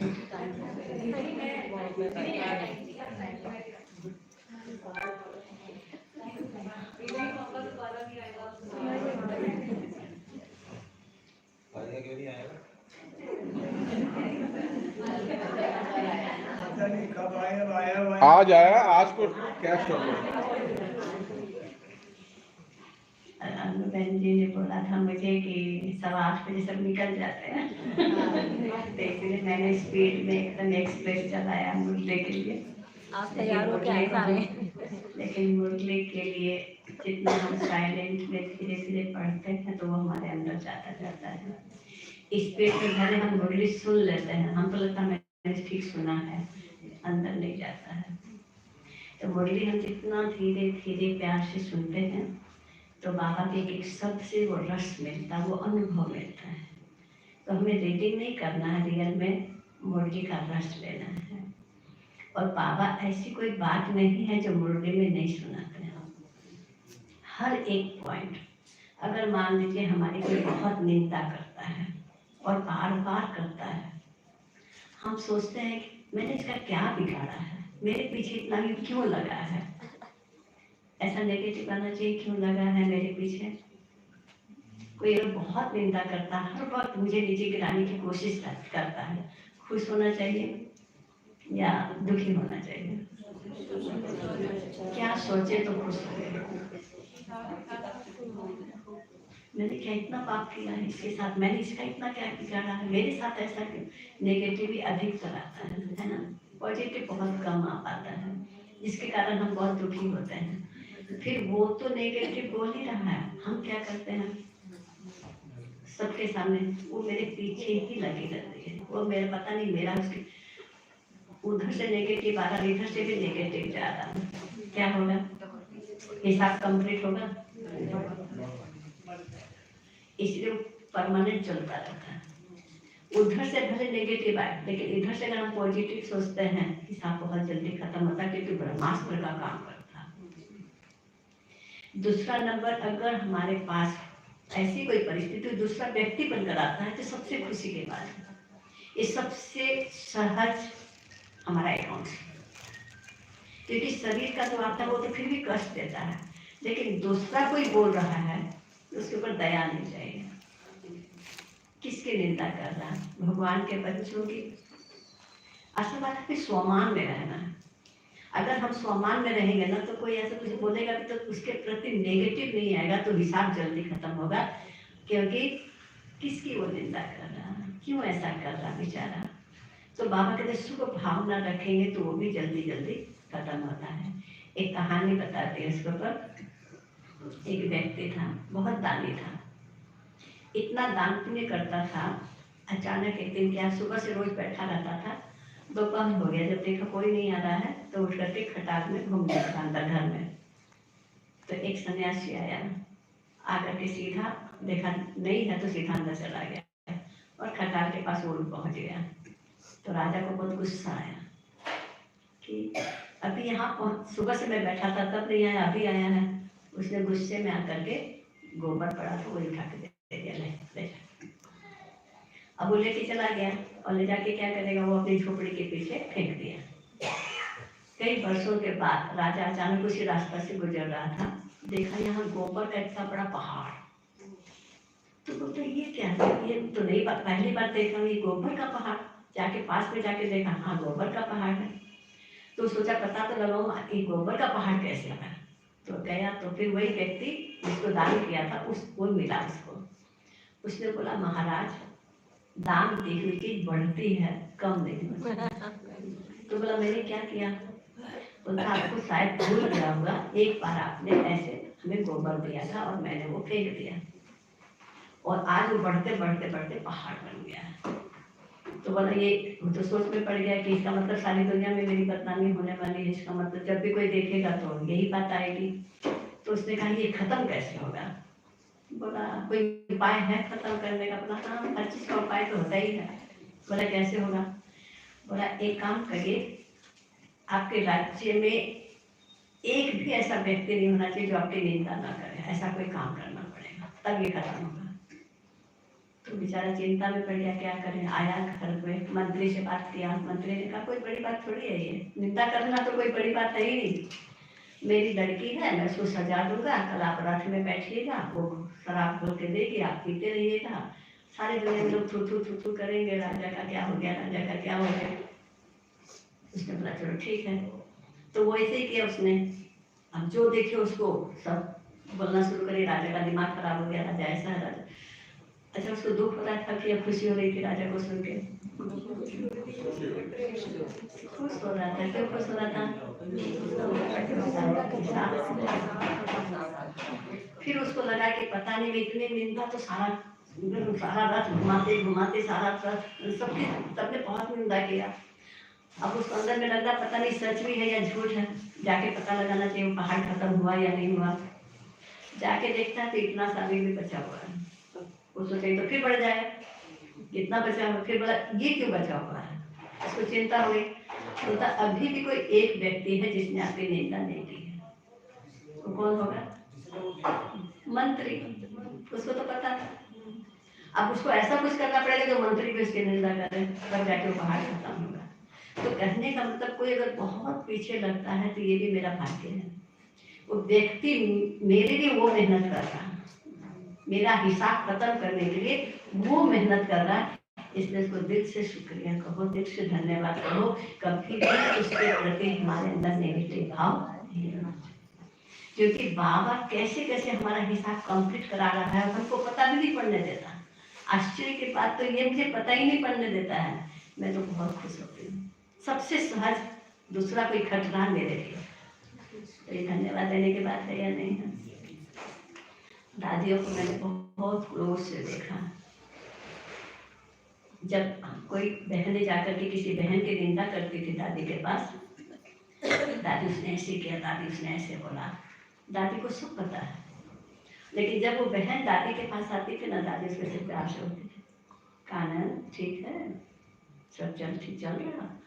मैं सोचती थी कि दीदी को सब पता है, जब ये ऐसा प्यार कर सकते हैं, मुझे क्या लेना देना किसी से? जब बड़े को पता है, बड़े जब कर सकते हैं, हम लोग तो छोटे, हमें को क्या क्या करना है? मैंने भी उसके से छोड़ दिया। चलो मेरे को भी सबको प्यार करना है। भगवान प्यार का सागर, बड़े प्यार के सागर, मुझे क्या देखना, क्यों देखना किसी की भी कोई बात हो। तो एक एक क्वालिटी ब्रह्मा बाबा में और निर्मल शांता दादी में कोई अंतर नहीं था, ये मैं आपको बता रही हूँ। हर प्रकार से मैंने संतरी दादी को भी देखा। एक बार की बात आपको सुनाती हूँ। दोपहर का भोग भी खाने का तो हर समय का भोग बाबा को देते ही हम लोग हैं। और संतरी दादी वैसे संदेशी थी, लेकिन रोज का भोग में तो संदेशी नहीं होते हैं कोई भी। और कलकत्ता का नियम था, 12 बजे का जब ट्रैफिक कंट्रोल होता है, उस समय बाबा को भोग लगता था। और सभी बहनें भी योग में जाती थी और दादियाँ भी स्टेज पर बैठ के भोग लगाती थी। तो और भोग सजाने की ड्यूटी हमारी थी। और बड़े सेंटर में तो काम बहुत होते हैं, हड़बड़ एकदम फटफट करते करते भी। एक दिन मैंने क्या किया, जब भोग लगाने टिफिन सजा रही थी तो उसमें चटनी डालना मैं भूल गई थी। और संतरी दादी का ये हैबिट में था, बाबा को नहीं खिलाया कोई भी चीज टच नहीं करेंगे, चाहे कुछ भी हो, फल हो, फ्रूट हो, कुछ भी हो, जब तक बाबा को नहीं भोग लगाए वो टच नहीं करेंगे। और दादी को चटनी बहुत पसंद थी, संतरी दादी को। और मैं जब बाबा के पास भोग में जब हम बैठे तो 5 मिनट के बाद मुझे याद आया, अरे मैंने तो चटनी डालना भूल गई आज। और दादियाँ क्या करती थी, बीच बीच में, रोज मैंने कभी कभी थाली खोल करके देखती थी इसमें ठीक से सजाया है या नहीं सजाया। किसको भोग लगा रहे हैं? भगवान को भोग लगा रहे हैं। कभी कभी खाना ज्यादा बनता, मेहमान ज्यादा आते हैं, तो एक बहन ने क्या किया था, एक बार 2 सूखी सब्जी एक कटोरी में डाल दिया था और दादी ने उसी दिन अचानक खोल दिया।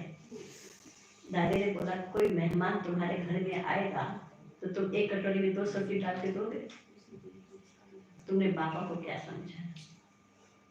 एक बहन थी, इतना थोड़ा भोग में डालेगी कोई भी चीज। दादी कहती, अचानक बोल कभी ऐसे ही खोल भी लेते तो उसी दिन कुछ गड़बड़ भी निकल जाता। दादी कहती थी, भगवान को क्या चटनी चटा रहे हो, तुम इतना खाते हो और उनको ऐसे से डाल दिए हो, ये क्या तरीका है भोग लगाने का? तो मैंने सोचा अगर आज दादी खोल ली तो चटनी तो खाएगी, पक्का है। मैं क्या करूं, बस मैं बैठी, मैंने सोचा बस सफेद लाइट होनी चाहिए, मैं थाली लेके भागूंगी फटाफट। तो क्या थाली लेके भागूं, सफेद लाइट हुआ कि नहीं हुआ? दादी ने कहा, पापा ने कहा है अधूरा भोग आया। कौन कहता भगवान खाता नहीं, मैंने आंखों से देखा। दादी ने कहा कि पापा ने बोला, मैंने कहा जी दादी। फिर मैं तुरंत गई, फिर मैं चटनी लेके आई, फिर दोबारा 10 मिनट भोग लगा, योग हुआ और फिर भोग लगा। तो आंखों से ये सारा कुछ देखा हुआ खेल है, कैसे पूछ सकते हैं? जो बहन वहाँ भोग लगाती थी रोज गुरुवार का भोग में भी हमने बहुत बार देखा है, क्योंकि बड़े सेंटर पर इतनी गैस भी नहीं होती थी, एक आध गैस होता था, कोयले के चूल्हे में खाने बनते थे। अब एक बहन आई भोग के लिए चाशनी चढ़ाई, दूसरी आएगी तो उसको उतारती तो दूसरा को चढ़ा दे। अब एक दिन बिस्कुट बना था, बहुत खड़ा था, टाइट था। अब जो भोग लगा उसको ये भी पता नहीं कि क्या भोग बना है। गई ऊपर बाबा के पास भोग लगाने, तो बाबा ने कहा बुढ़ा बाबा कैसे खाएगा इसको? तो वो सोची क्या है भाई, बुढ़ा बाबा नहीं खा सकता। आके देखी तो इतना कड़ा बिस्कुट था, सचमुच में बुढ़े लोग नहीं खा सकते। ऐसे एक बात का और बताती हूँ। एक बार ऐसे भोग बनाते बनाते उसमें कोई बाल आ गया था। तो जो संदेशी गई बाबा के पास भोग लगाने, तो देखती इतना बड़ा सांप। बाबा ने कहा बच्ची आज क्या लेके आई हो? तो उसने सोचा मैं सांप कहाँ लेके आई? बाबा कैसे खाएगा इसको, कैसे स्वीकार करेगा? तो देखा नीचे आके बाल था। तो मैंने ये देखा, और मेरी यही इच्छा होती थी, मैं दादियों को छोड़ के कहीं नहीं जाऊँ, अंदर की इच्छा होती थी। क्योंकि बड़े सेंटर में तो परमानेंट कोई को रखते नहीं हैं, कभी आते हैं फिर कहीं ना कहीं भेज देते हैं। तो मुझे भी हमेशा इधर उधर भेज दिया ही जाता था, क्योंकि दीदी का एक स्लोगन था कि जो अच्छा सैंपल होता है ना उसको बाहर भेजा जाता है, और जो पच्छड़ माल है ना वो घर में रहता है। तो दीदी जब भी हमको यहीं भेजती थी तो क्लास में बोल देती थी कि मेरी कमल इतनी अच्छी है इसलिए मुझे उसको बाहर भेजना पड़ता है। तो कहने का मतलब है कि ऐसे ही दादियों ने दिल का जो प्यार कहते हैं ना, वो बहुत अधिक प्यार था। तो अब हम कलकत्ता में जब रहते थे तो पूरे जोन की बहनें, बिहार, बंगाल, आसाम, उड़ीसा, नेपाल की बहनें आती ही रहती थी। और हम लोगों को घर से ही एक ट्रेनिंग था कि 24 घंटा जैसे बाबा की याद में रहना। तो बचपन से बात करने की आदत नहीं थी मुझे ज़्यादा। मैं बाबा की याद में ही काम कर रही हूँ, बाबा की याद में रहती थी दिन भर ऐसे तो जो आता था उसके ऊपर शायद प्रभाव पड़ता होगा, मुझे पता नहीं है। इसलिए जो आता था वही कहता था दीदी हमको कमल तो कमला में हमको तो कमला को हमको तो। दीदी बोलती थी एक कमल का मैं कितना टुकड़ा करूँ? फिर लास्ट में मैंने दीदी को बोला, दीदी भी अपने दिल से प्यार करती थी, चाहती नहीं होंगे हो सकता है कि ये बाहर जाए, लेकिन भेजती रहती थी। फिर भी मैं सेंटर में शायद 6 महीना भी नहीं हुआ होगा, मेरे को दीदी ने इंचार्ज बना दिया था। और बहुत छोटी ही थी, उम्र में भी शायद 16-17 साल की होगी जब मैं सेंटर पर आई थी। तब से ही दीदी ने तो क्या, लेकिन मेरे साथ हमेशा एक बड़ी बहन को रखती थी, जो बूढ़ी बहन होती थी, बड़ी बहन को कि ये छोटी है। और मैं मुस्कुराती शुरू से ही बहुत थी। तो दीदी हमेशा हमको बोलती थी तुम हंसना कम करो। मैंने जोर से नहीं हंसती थी लेकिन मुस्कुराती हमेशा ही थी। तो मैं सोचती थी हंसना क्या खराब है? तो ये क्यों मना खराब किया जाता है? गुस्सा करे खराब है, और कुछ करे मूड खराब करे वो खराब, हंसने के लिए मुझे क्यों मना किया जाता है?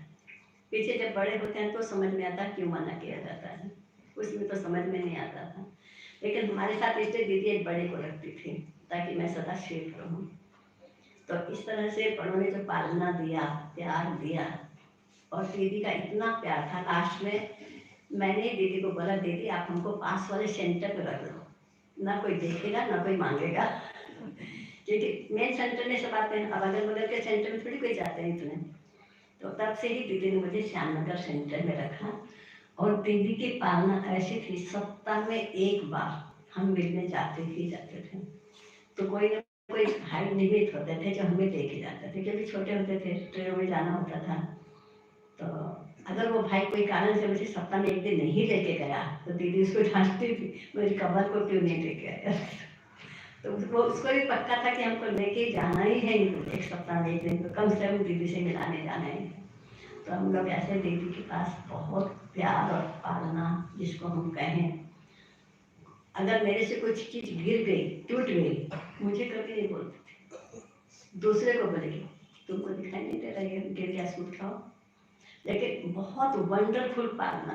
और लास्ट में जब दीदी की तबीयत भी खराब हुई तो जो बहनें वहाँ रहती थी बोलती थी कमला तुम आ जाओ तो दीदी ठीक हो जाती है, तुम लोग को देख के दीदी ठीक हो जाती है। तो इतना दिल का प्यार जिसको कहें। और हम लोग को जब छुट्टी देती थी तो हम लोग क्या करते थे, सुबह में जाते थे और दोपहर में खाना के बाद जब दीदी रेस्ट पे जाते थे हम लोग निकल आते थे, क्योंकि शाम में से ऑफिस टाइम में ट्रेन में भीड़ हो जाती है।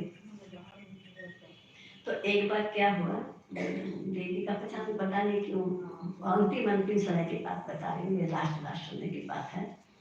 तो दीदी बोलती मैं सोऊंगी नहीं। मैंने कहा क्यों दीदी? बोलती मैं सोऊंगी ना तो तुम भाग जाएगी। मैंने कहा नहीं नहीं भागूंगी, अब सो जाओ निश्चिंत हो गए। सोने का पक्का पक्का, मैं बोला हाँ। बस दीदी जैसे सोने जाती है 2 मिनट बाद फिर उठ के आती है, कमल कमल कमल। मैंने कहा दीदी मैं यही हूँ, अब सो जाओ पक्का। फिर 2 मिनट के बाद सोने जाती हैं, फिर उठ करके आ जाती है, कमल कमल। मैंने कहा पता नहीं दीदी क्या इतना हुआ है।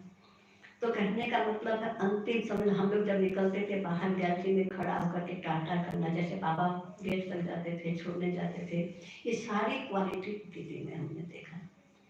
तो ये जो प्यार बड़ों का, ये हमारे जीवन को सहज रूप से परिवर्तन कर देता है। कभी उनको नहीं देखा मैंने कोई नेगेटिव कोई बातें, कोई ऐसी, मैंने कोई भी, हर बात में। एक बार की बात है, जब हम नए नए आए थे तो उम्र तो बहुत ज़्यादा नहीं था, तो दीदी तो चाहती है कि मेरे बच्चे हर कुछ सीखें।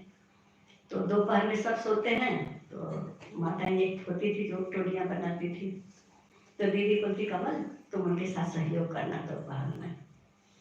तो फिर मैंने बोला ठीक है दीदी, मैंने सहयोग किया। फिर आपको गुड नाइट करने जाते थे हम लोग, तो दीदी ने बोला कमल तुम थक तो नहीं जाती है? मैंने कहा नहीं दीदी नहीं करती हूँ। तो दीदी ने बोला कि पता है मैं तुमसे क्यों करवाती हूँ? मैंने कहा क्यों? बोलती है तुम अगर ये काम सीख लेगी ना तो तुम कभी दासी नहीं बनेगी, अर्थात तुमको कभी कोई जिंदगी में ना नहीं कर सकता है। नहीं तो क्या होगा, तुमको कोई काम नहीं आ रहा हो और तुमने बहन को बोला कि तुम आज ये बनाओ, वो उसको इच्छा नहीं है बनाने की, तुमको पता उसको आता है लेकिन उसको इच्छा नहीं है, तो तुमको क्या बोलेगी, ये छोड़ दीजिए ना दूसरा कुछ बना देता है। तो तुम तो उसके गुलाम हो गए, तो तुम राजा कैसे बनेगी? अगर उसको नहीं आता है, वो नहीं बनाएगी, तो तुम क्या कहेगी तुमको आता होगा तो मैं खुद बना दूँ, तो सीख जाएगी ना कि ना नहीं करना है। तो तुम राजा बनना है कि तुमको गुलाम बनना, ये बताओ। तो मैं इसलिए तुमको सिखाती हूँ। और दीदियाँ इतना बाबा की याद में रहते थे। एक बार का प्रैक्टिकल अनुभव सुनाती हूँ। ऐसे तो दिन भर दादियाँ वहाँ कलकत्ता में हम लोग देखते थे, चलते फिरते दीदी पूछते रहेंगे बाबा याद है, बाबा याद है, सबको बोलते रहेंगे, तो उनको खुद को याद है तब तो बोलते हैं। तो एक बार हम लोग सारी छोटी बहनें गुड नाइट करने रात को जाते थे, जब दीदी बिस्तर में चढ़ती थी तब। तो एक दिन मेरा 1 मिनट लेट हो गया। 1 मिनट मतलब बहनें निकल रही है और मैं घुसी हूँ। मैंने जाके दौड़ के मैंने बोला दीदी गुड नाइट। दीदी बोलती गुड थी, मैं बाबा से बात कर रही थी, तुमने मुझे बुला लिया। सोचो वो कैसे बाबा से बातें करते थे। तो ये सब जो देखा है आंखों से, कैसे भूल सकते हैं? कितना बाबा के साथ रहना, कैसे बाबा के पास से बातें करना, तो दिन भर बाबा को साथ रहना, बाबा के साथ बातें करना। और ये तो बचपन का ही नेचर था। बचपन से मैंने, मेरी लौकिक माँ ने 6 गुरु किया था और हम लोगों को बचपन से गुरु बना दिया, हम लोगों का भी गुरु करा दिया था। तो संस्कार बचपन से इतने अच्छे थे जो मेरे को आज तक मुझे पता नहीं, मैं कुछ मेहनत करती हूँ, बाबा करा रहा है और हम कर रहे हैं, ये मेरा नेचुरल अभ्यास में है। इसलिए कभी किसी बात में ना फीलिंग आता है ना कोई दुख होता है। कई बातें बहनें बोलती दीदी इसको डांटते हैं ना तो ये हंसती है, तो शायद उनको इंसल्ट फील होता होगा, मुझे पता नहीं।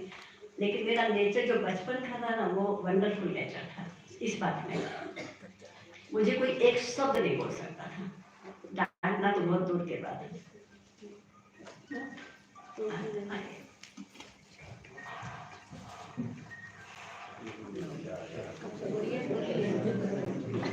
नहीं रुकेंगे।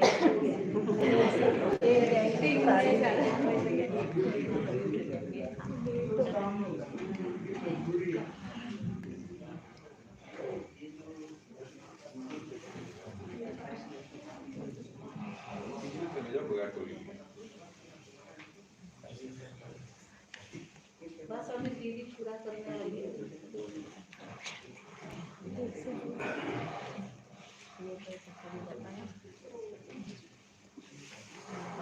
कलकत्ता से बहुत बढ़िया पूरी लाई कह रही थी, वही खिलाओ। मैंने कहा पहले यहाँ का खिला, कल बनाया है मैंने। हाँ कोई बात नहीं। तो मेरे को कल मतलब लौकी पापा के अगर जोर से आवाज देके खड़ी बोला ना कमला, बस समझ लो मैं कहते को बम चले गए। मेरे को जोर से कोई नहीं बोल सकता, इतनी रोती थी कि मैं शायद रोने से शरीर छोड़ दूंगी। मतलब इतना मैं दुखी होती थी, मुझे कोई गुस्सा मेरे पर तो कभी कोई कर ही नहीं सकता था, लेकिन जोर से भी नहीं बोल सकता था। तो सेंटर से जब आई तो हमारी जो टीचर थी उसने कहा 2 बात याद कर लेगा, एक कभी ना नहीं करना और दूसरा कभी रोना नहीं। मैं समझती हूँ शायद उन्होंने बोला नहीं, ये वरदान है मुझे लगता है, क्योंकि मैंने कुछ पुरुषार्थ नहीं किया है। लेकिन उसके बाद सेंटर में आने के बाद ऐसा तो नहीं हो सकता कोई कुछ ना बोले, कुछ नहीं हो, ऐसा तो नहीं हो सकता शायद। लेकिन मुझे कभी फील ही नहीं हुआ।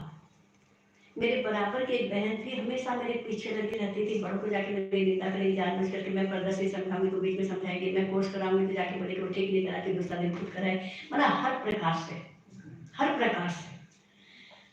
तो बड़ी बहन आती बोलती थी मेरे को, साइड भी कर देती थी, कभी डांट भी लगा देती थी, कभी कुछ, लेकिन मैं एकदम खुश। ये तो भगवान का वरदान नहीं था तो क्या था। फिर क्या हुआ, बड़ी बहन एक दिन मेरे को बोला, वो तुम्हारी इतनी निंदा करती है, तुम उसके बारे में कभी कुछ नहीं बोलती है। मैंने कहा क्या बोलना दीदी, बाबा है ना साथ में। मुझे कभी दुख ही नहीं होता था, मैं पर भी परेशान नहीं होती थी। ऐसे करके बहुत सारी बातें ऐसा होता था, लेकिन संस्कार हर एक का उसके साथ रहता है। मेरे संस्कार ने मुझे इतना सुख दिया है आज तक, मैं समझती हूँ ये मेरा अपना पुरुषार्थ भी नहीं है। मैं तो हमेशा ही कहती हूँ मेरा अपना कोई पुरुषार्थ नहीं है, ये बड़ों की दुआएं, बड़ों का आशीर्वाद, अच्छे करते चलो, दुआएं अपने आप आज फलन वरदानों की वर्षा होती रहेगी। कल की मुंडे का वरदान स्लोगन था। तो बाबा का वरदान ऑलवेज हमारे साथ रहता है, और हम भी कोशिश करते हैं, हम जैसे ट्रेन में बैठे हैं, गाड़ी में बैठे हैं, चाहे फ्लाइट में, हम खाली कोशिश करते इतना टाइम में मैं कितना समय तक बाबा के साथ में थी, मैं क्यों भूल जाती हूँ, क्यों मेरे साथ ऐसा होता है। मैं कोशिश करती हूँ कि बाबा मुझे ना भूले, लेकिन ऐसा तो नहीं होता है, भूलते तो बहुत है, नो डाउट बहुत भूलते हैं, लेकिन बचपन से ही ये जो संस्कार बनाया हुआ था। हम लोग, हमारी जो लौकिक मम्मी थी, छोटे छोटे जब हम बच्चे थे उन लोग का कचहरी कराते थे, तब ज्ञान में नहीं थी, भक्ति में थी, लेकिन कचहरी कराते थे। चॉकलेट और बिस्कुट लेकर बैठते थे और एक डंडा लेकर बैठते थे। एक भूल किया तो माफ, लेकिन 2 या 3 भूल किया तो डंडा पड़ेगा। भूल क्या करते हैं बच्चे, बड़ों ने कुछ बोला, ना कर दिया, बड़ों को दीदी नहीं बोला, भैया नहीं बोला, नाम लेके बोला, कोई ने कुछ बोला, रोया, तो रोया, ना किया, बड़ों को सम्मान दिया, ये सब बातें होती है बच्चों के साथ। पढ़ाई ठीक से नहीं पढ़ा तो ये जो 2-4, तो अगर बोलेंगे रोया, 1 भूल हो गया, भैया नहीं बोला, दीदी नहीं बोला, 2 भूल हो गया, मारेंगे डंडा। 1 भूल हुआ तो चलेगा, और नहीं तो फिर टॉफी और बिस्कुट मिलता है। तो हम लोगों को देख करके पूरे गांव तक, दूर दूर तक आवाज चली जाती थी, इसके बच्चे देखना हो तो इसके बच्चे देखो, और अपने बच्चों को भी सब हमारे घर में भेजते थे जब हमारी कचहरी होते थे। तो ऐसे कर करके तो ये जो संस्कार जो बचपन के पड़ गए ना, तो ये हमें मदद करती, इसलिए कभी भी पुरुषार्थ और मेहनत करना नहीं पड़ता। तो बाबा, और जो हमारी टीचर भी थी वो भी ऐसे ही थी। अगर हम घर में रहते, समझ लीजिए फरिश्ता नहीं बने, तो हमें वो परदस्ती में भी नहीं भेजते थे। घर में चलते फिरते फरिश्ते नजर आने चाहिए, माना बाबा के साथ इतना हमारा प्यार होना चाहिए। तो इस कारण से हम लोग 16 कन्याएं वहाँ क्लास करते थे, छोटी गीता पाठशाला थी, और वहाँ से सेंटर 4 घंटा 5 घंटा दूर होता था। और फिर बहने को भी 1 साल 2 साल 4 साल में, हमको सेंटर के कोई नियम भी मालूम नहीं थे, लेकिन बहन ने इतनी सारी कन्याओं में से सिर्फ मुझे बुलाया था, कलकत्ता में ट्रेनिंग हो रही तो जाना। क्या देखा था मुझे पता नहीं उन्होंने, और मुझे अपने साथ लेकर कलकत्ता आई।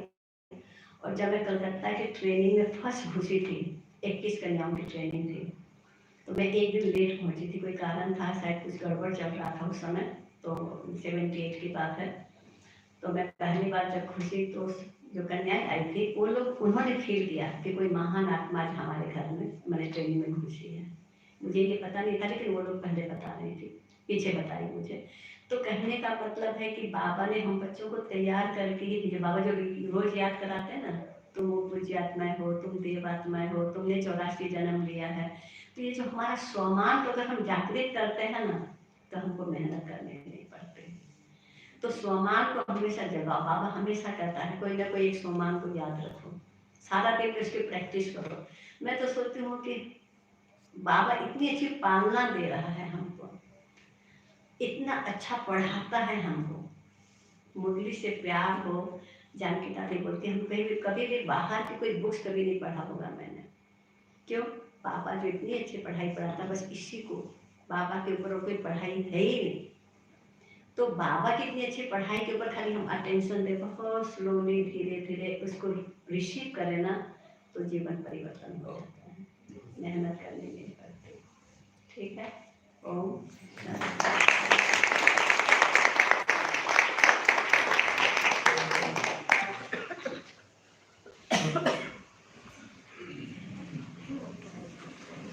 खुशियों